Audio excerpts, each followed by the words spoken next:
Baiklah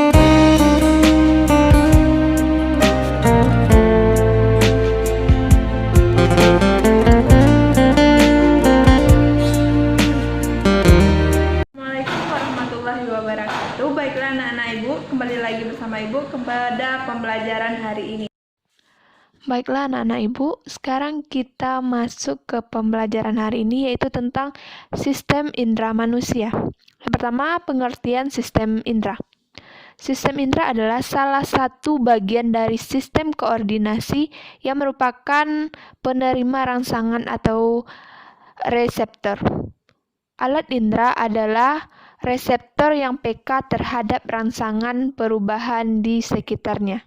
Nah, bisa anak ibu lihat sendiri, alat indera manusia itu ada 5 atau sering juga disebut dengan panca indera.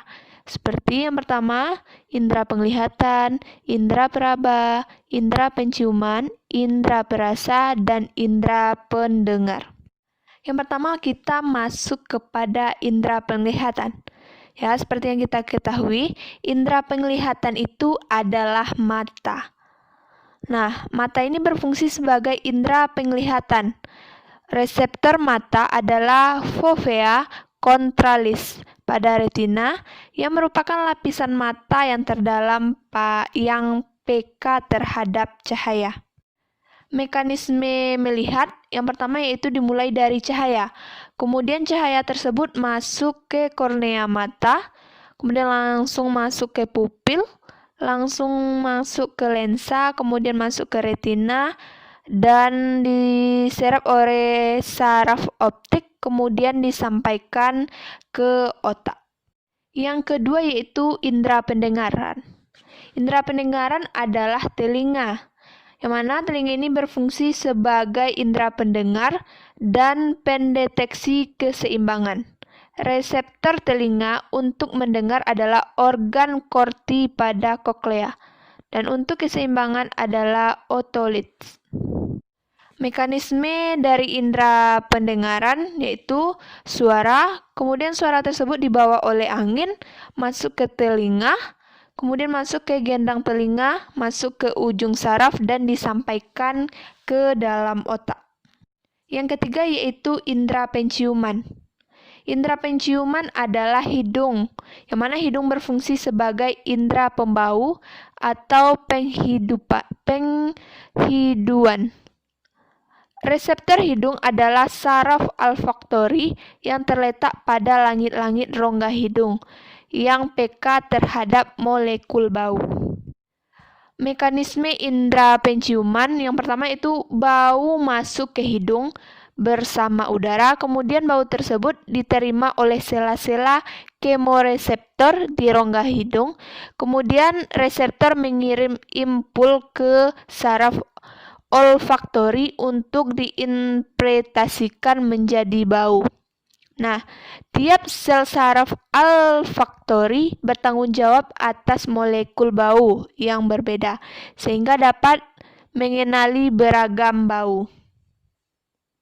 Dan indera pembau bekerja sama dengan indera pengecap sebagai kemoreseptor untuk mengendalikan rasa sekaligus bau. Yang selanjutnya yang keempat yaitu indera perasa. Indera perasa adalah lidah, yang mana lidah berfungsi sebagai indera pengecap. Reseptor lidah adalah papilia yang terletak di permukaan lidah dan di dalamnya terdapat tunas pengecap yang peka terhadap molekul yang dapat larut dalam air liur. Mekanisme indera perasa yaitu dimulai dari benda atau makanan yang memiliki rasa masuk ke dalam mulut menuju papila. Kemudian diteruskan menuju saraf gustatori, kemudian selanjutnya menuju medula oblongata, dan kemudian diteruskan kembali menuju talamus, dan terakhir diteruskan menuju otak. Nah, dan pada lidah ini terdapat ada bisa mengecap rasa manis, asin, asam, dan juga pahit. Yang selanjutnya yaitu indera peraba. Indera peraba adalah kulit. yang mana kulit ini berfungsi sebagai indera peraba dan reseptor kulit terdiri dari korpus-korpus pada lapisan epidermis dan dermis yang dapat merasakan berbagai rangsangan. Mekanisme dari indera peraba, yang pertama kulit menerima rangsangan dari ujung-ujung saraf peraba, kemudian rangsangan diubah dalam bentuk impul dan kemudian diteruskan ke otak melalui urat saraf. Nah, selanjutnya kita masuk ke pembelajaran sistem hormon dan endokrin. Yang pertama yaitu sistem hormon. Pengertian dari sistem hormon. Hormon berasal dari bahasa Yunani yaitu horman atau yang menggerakkan. Jadi adalah pembawa pesan kimiawi antar sel atau antar kelompok sel. Hormon beredar di dalam sirkulasi darah dan fluida sel untuk mencari sel target. Ketika hormon menemukan sel target, hormon akan mengikat protein reseptor tertentu pada permukaan sel tersebut dan mengirimkan sinyal. Klasifikasi, fungsi, dan sifat hormon. Yang pertama yaitu fisiologi hormon secara umum. Sistem endokrin terdiri dari kelenjar-kelenjar endokrin. Kelenjar endokrin merupakan sekelompok susunan sel yang mempunyai susunan mikroskopis sangat sederhana. Kemudian yang kedua itu klasifikasi hormon. Tergantung dari pandangan seseorang, hormon dapat diklasifikasi ke dalam dua kelompok atau kelas, yaitu dari sudut susunan atau struktur kimia alamiahnya, dan yang kedua dari segi fungsi dan kerjanya. Yang kemudian itu sistem endokrin. Pengertian dari endokrin. Kelenjar endokrin merupakan sekelompok susunan sel yang mempunyai susunan mikroskopio sangat sederhana. Seiring dengan saraf, sistem endokrin berfungsi untuk mempertahankan hemostasis selama istirahat dan olahraga.